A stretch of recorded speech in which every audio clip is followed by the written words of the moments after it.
Praise the lord. జ్యోతిర్మయుడైన క్రీస్తు నామముల శుభములు. బాగున్నారు కదండి. ఈ రోజు దేవుని యొక్క వాక్యము కీర్తన గ్రంథము 148వ అధ్యాయము 3వ ప్రకారంగా, సూర్యచంద్రులారా ఆయనను స్తుతించుడి, కాంతిగల నక్షత్రములారా మీరందరూ ఆయనను స్తుతించుడి.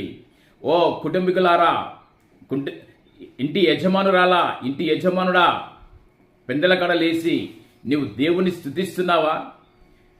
దేవుని యొక్క ప్రార్థన అనేటువంటి ధూపము వేయుచున్నావా?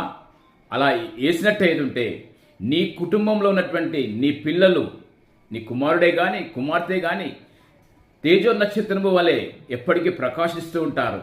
వారి సంఘంలో ఉన్నా కానీ, సమాజంలో ఉన్నా కానీ, వారి యొక్క చదువులో కానీ, ఉద్యోగంలో కానీ ఎప్పటికీ తేజో నక్షత్రం వలె వెలుగుతూ ఉంటారు. ఎందుకంటే మీ ప్రార్థన వారికి ప్రకారంగా ఉంటుంది. ఏ సాతానుగాడు కానీ, గుర్రుపోతు వలె తిరుగుతున్న ఏ మనిషి అయినను వారి వైపు చూడకుండా నీ ప్రార్థన యోబు